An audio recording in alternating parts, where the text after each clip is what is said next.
la idea de hoy es hablar acerca del riesgo cardiovascular y sobre todo nuestro factor principal es hablar acerca de la prevención cardiovascular, porque si tenemos un problema tenemos que saber resolverlo.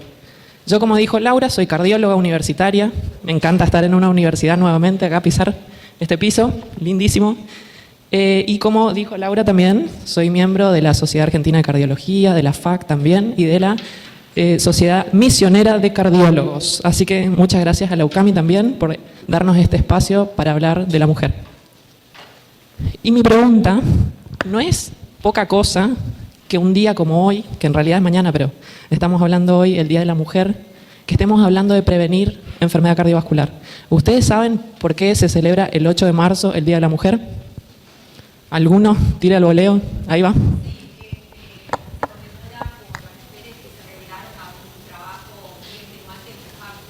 Excelente. Fueron varias décadas atrás en donde mujeres se juntaron y lucharon todas juntas en pos del beneficio de la mujer, del derecho laboral, de la igualdad y de la salud también. Fueron en varias instancias, fue en Rusia, fue en Francia, fue en Estados Unidos, y gracias a eso y a esas mujeres que rendimos homenaje hoy tenemos el 8 de marzo.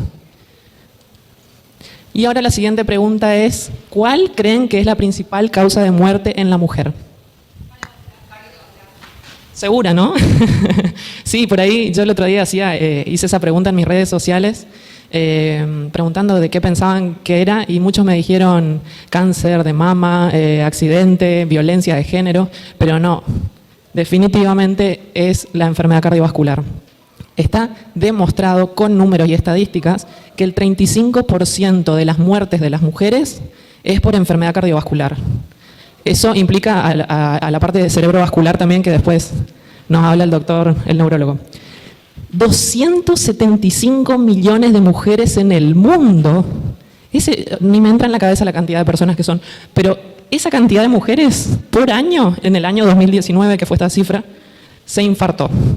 De esa cantidad, el 9% se murió. Imagínense la cantidad de mujeres, un montón. O sea, podrían haber sido muchas cosas, médicas, científicas, todo, pero no, murieron. ¿Y se podría haber prevenido? Sí, se podría haber prevenido dependiendo del caso. 1 de cada 3, ese es el número. 1 de cada 3 de nosotras, ustedes fíjense cuántas personas hay al lado de ustedes, 1 de ustedes puede morir por un infarto. Es feo el número, ¿eh? Fíjense que esta cifra dice 15.2 millones. Esto fue en el 2022, ¿sí? El número anterior fue en el 2019. O sea que del 2019 al 2022, la cifra de 9 millones ascendió a 15.2%. O sea que muchos millones más de mujeres murieron. Entonces, ¿qué quiere decir esto? Tenemos que pensar en que algo pasó, de que ese número de mujeres aumentó hablando de muerte, nada más ni nada menos. El tema es por qué, ¿no? Empeoraron nuestros hábitos, nuestra alimentación. ¿Qué fue lo que pasó? En Argentina, el 27,3%, esa es nuestra estadística. Y fíjense que el último censo que hicimos en Argentina de mortalidad publicado, esto es de la página del gobierno, y es una publicación real, con números reales, en donde dice que la enfermedad cardiovascular, esto es en mujeres, ¿no? 27,7%, la causa más alta de muerte. Ni violencia, ni esto, ni el otro, que me encanta que sepamos de las otras cosas, pero bueno, hoy estamos acá para aprender esto. Y es un número muy alto, y tenemos que mejorarlo. Entonces, como les dije yo, si tenemos un problema, hay que plantear la solución. Y primero, para plantear una solución, tenemos que entender cuáles son las cosas que pueden generar este problema. ¿Cuáles son los gatillos o los triggers?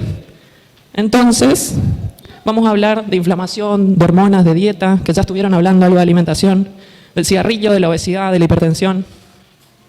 Vamos a hablar de los factores de riesgo en la mujer en cada etapa de la vida, porque los factores de riesgo comienzan cuando estamos en la panza de la mamá, cuando somos adolescentes, cuando estamos en la universidad, cuando estamos embarazadas, cuando estamos en el climaterio, o ya cuando somos un poco más grandes. Todos creemos que eso pasa cuando somos re viejos. Yo cuando iba a la universidad, un compañero mío que tenía 19 años se infartó. Fue una de las causas por la que estudié cardiología también, me pareció súper raro. Factores de riesgo cardiovasculares en mujeres adolescentes. Empezamos con esta edad.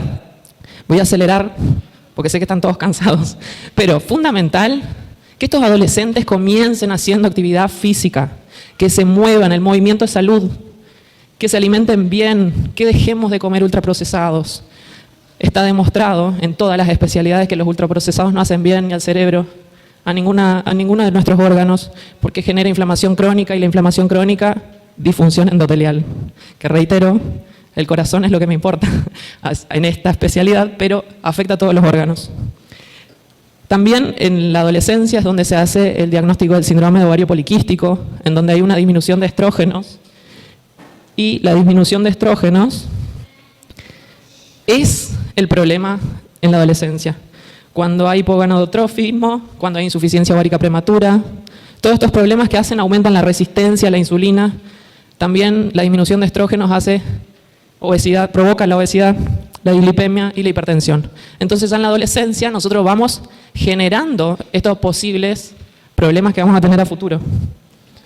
Entonces recuerden que los estrógenos nos protegen y que si hay algo mal con respecto a los estrógenos, estamos al horno. Hay que ver por qué y hay que estabilizar esas hormonas. Después, otra etapa en el embarazo, hay factores predisponentes, o sea, previos al embarazo, como por ejemplo que ya la paciente antes de embarazarse sea hipertensa y que sea diabética y que sea sedentaria, tienen más predisposición a tener complicaciones durante el embarazo, ¿sí? Que ahora ya vamos a ver cuáles son. Y durante el embarazo, nosotras cuando estamos embarazadas aumentamos la volemia, porque le tiene que llegar más sangre a nuestro bebé. Entonces, eso ya es un cambio, son cambios hemodinámicos, es lo que dice ahí. Después, también están alteraciones en el colesterol.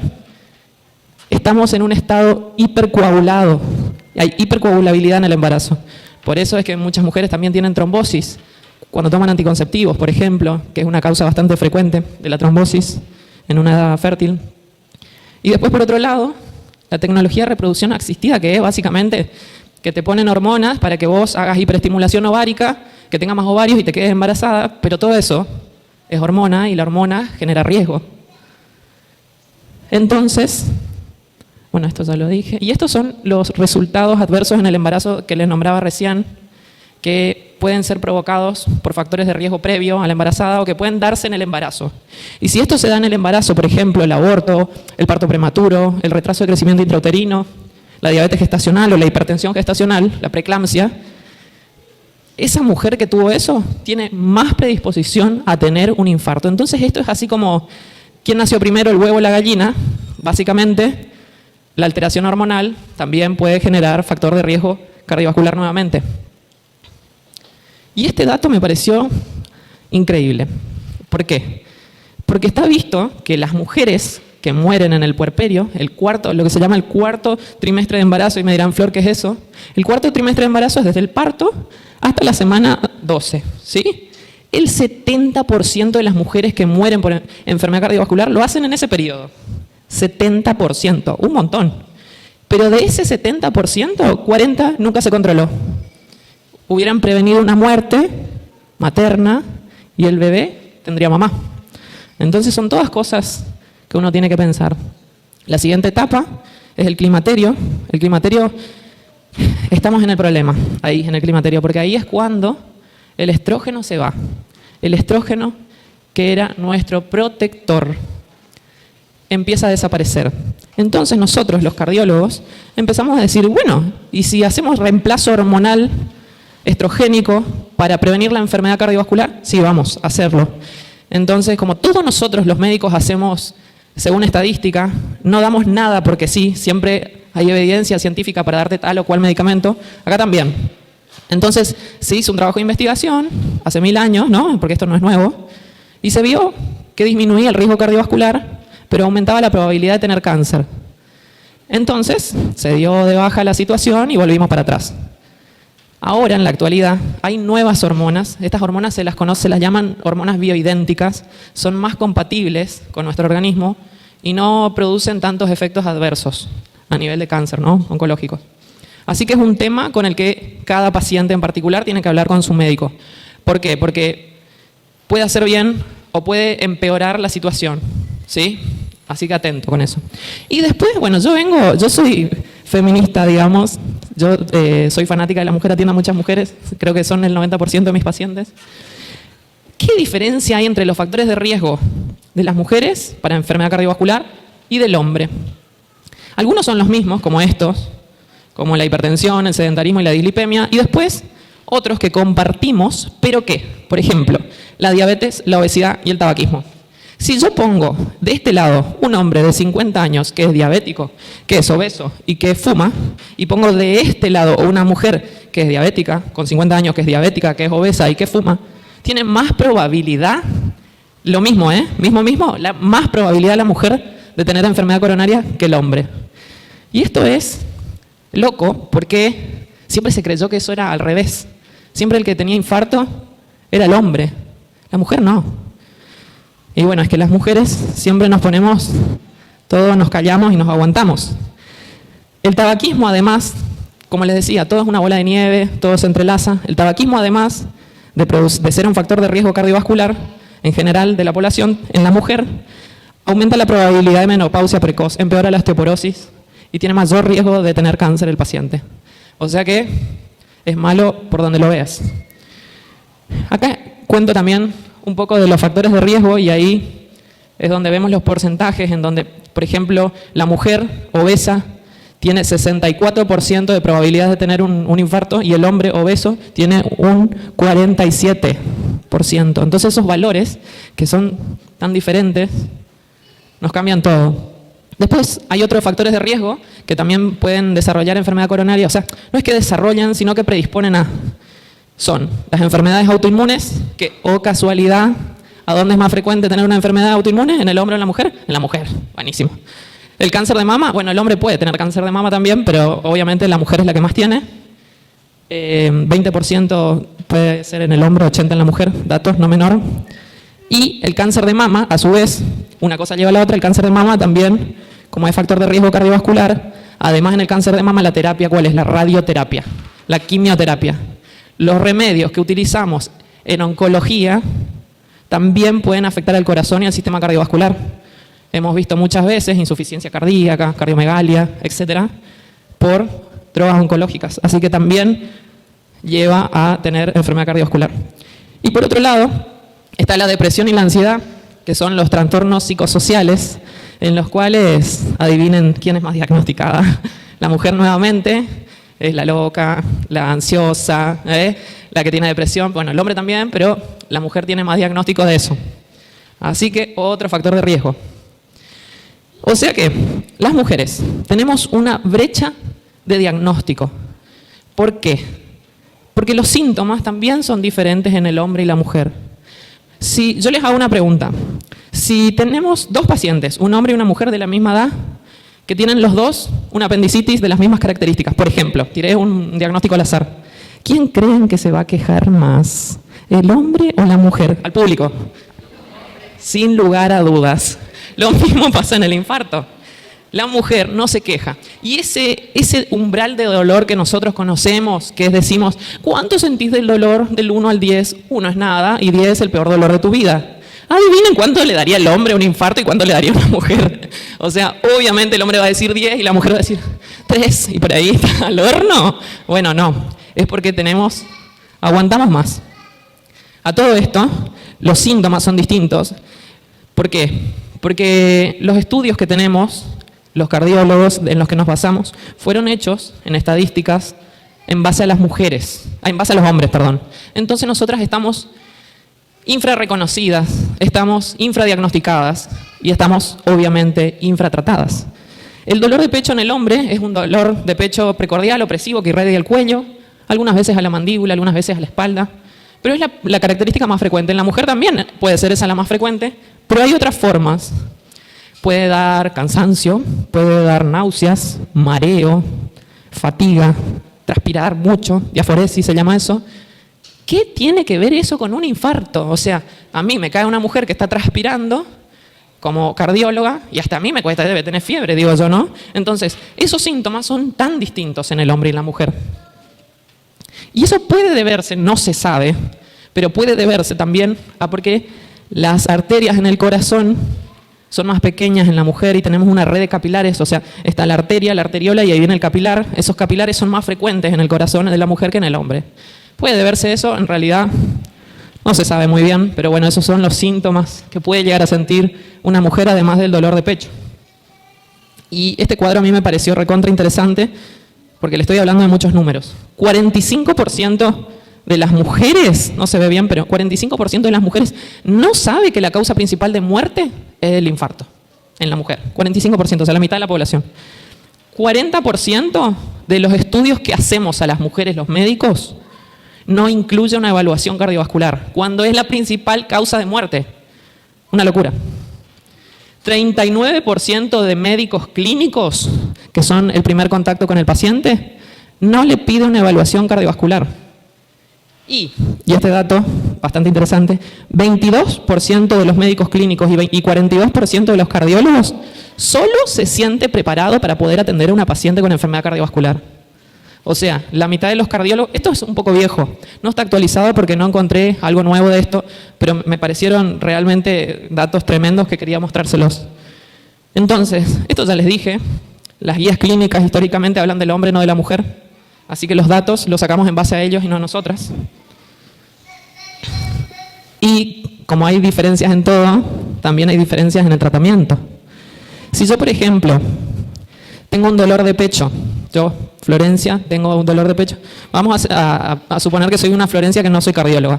Yo estoy en mi casa, tengo, no sé, 40 años, tengo muchas cosas en que pensar, en mis hijos, mi hija quedó embarazada, no sé, así, cosas, locura que pasan por la cabeza de una mujer. Pensamos en todo, menos en nosotras. Entonces, empiezo a sentir transpiración, cansancio extremo, bla, bla, bla, bla, bla, bla. ¿Voy a ir al médico a hacer un electrocardiograma? ¿O voy a esperar al día siguiente a ver si se me pasa? Probablemente no haga nada. En cambio, si era mi marido el que estaba así, igual le llevo al médico, ¿no? Porque me preocupo por él. Pero la mujer siempre se deja para atrás. Entonces, les cuento que además las mujeres, cuando nos hacemos un laboratorio de sangre, cuando llega un paciente con un infarto a una guardia, le pregunta 3 cosas. Una, ¿cómo es el dolor? Otra, mira el electro, ¿cómo está? Y la tercera es ver cuánto tiene de troponina, que es un biomarcador que se libera cuando tenemos un infarto. La troponina en la mujer no sube tanto como en el hombre. Somos guachas, la hacemos difícil. Y encima, cuando por fin nos hicieron el diagnóstico y nos hicieron el tratamiento, nos pusieron el stent y nos dieron las drogas, la medicación, por ejemplo, las estatinas, las mujeres tenemos mayor sensibilidad a los efectos adversos. O sea que las estatinas hacen que yo tenga dolor en los músculos y quiera suspender la medicación. O sea, todo es más complejo. Hay un cuadro que engloba varias patologías que se llama Minoca, que básicamente es un infarto pero sin lesión en la coronaria. O sea, pueden ser múltiples causas, múltiples diagnósticos. Miocardiopatía por estrés, vasospasmo, bueno, un montón. Fíjense qué porcentaje de mujeres puede tener un Minoca versus cuántos hombres. Más del doble. Tremendo. Así que la mujer tiene menos probabilidad de consultar, por lo que se enlentece el diagnóstico. Tiene menos probabilidad de que le hagan el diagnóstico. Entonces se enlentece el tratamiento. Y todo eso lleva a que si vos no te diagnosticás y no te tratás, tengas complicaciones del infarto, ¿no? O sea, tenemos más probabilidad de morir por eso. Porque estamos infradiagnosticadas, infratratadas, infrarreconocidas, por debajo de los valores en los estudios de investigación. O sea, todo para atrás. Así que esta charla y esta concientización es una reunión de todas nosotras y de estos hombres que nos están escuchando y nos van a apoyar, a que le digan a la hermana, a la mamá, a la tía, a la abuela, de que se hagan controles cardiovasculares. Porque como otras mujeres lucharon por nosotras hace algunos años, nosotras tenemos que luchar por nuestra descendencia, para que esos valores mejoren, para que haya menos muertes, para que seamos más reconocidas. ¿Y cómo se hace eso? Con prevención. Ya les dije, les traje el problema, pero también les traigo la solución. Básicamente es lo que todas sabemos, todas y todos, perdón. Todos tenemos que alimentarnos bien, todos tenemos que hacer actividad física. Olvídense de los ultraprocesados. Los ultraprocesados producen inflamación y disfunción endotelial. Nuevamente lo reitero, el ejercicio regular, el movimiento, hace que mejore la microbiota intestinal, Acuérdense, la microbiota ayuda en todo. No fumen, ya lo sabemos. Y cualquier cigarrillo, o sea, tampoco el vapor, tampoco el tabaquismo pasivo, nada. Los chicos están usando mucho eso y eso tiene nicotina y hace mal. El peso tiene que mantenerse saludable, evitar el alcohol. El alcohol no es bueno, digan lo que digan, el alcohol daña el hígado sano se convierte en un hígado graso, nos arruina toda la salud en general, así que el alcohol no está bueno. Y otra cosa muy importante es la gestión del estrés. En las guías que usamos en cardiología se incorporaron indicaciones de hacer yoga o mindfulness, que son terapias de relajación para que la mujer y el hombre disminuyan el estrés, para bajar el cortisol y la adrenalina, porque estar con el cortisol y la adrenalina altas generan hipertensión, y la hipertensión es un factor de riesgo cardiovascular. Así que el estrés también tiene mucho que ver. Así que yo les propongo que ustedes conozcan los números de su suerte. Pueden tener buena suerte o pueden tener mala suerte de acuerdo a los números que ustedes tengan. Y esos números, obviamente, no son los del Kini o los del Loto. Estos son los números. ¿Cuánto pesás? ¿Cuánto medís? ¿Cuál es tu presión arterial? ¿Cuál es tu frecuencia cardíaca? ¿Cuánto tenés de colesterol? ¿Cuánto tenés de hemoglobina glicosilada? ¿Sí? Todos esos números ustedes los tienen que saber, los tienen que conocer, porque de eso depende tu salud por el resto de tus días. Así que, chicas y chicos, la unión hace la fuerza. Y quiero que se lleven esto con ustedes. Conozcan los factores de riesgo que tiene cada persona en cada momento de su vida. Cuántos años tenés y qué es lo que podés tener y qué es lo que tenés que descartar. Consultá con tu médico, ¿sí? No ignores estos síntomas que pueden ser diferentes en el hombre. Y compartí esta información con otras personas, ¿sí? Es muy importante ayudar a prevenir y que todas luchemos como alguna vez la hicieron ellas. Gracias.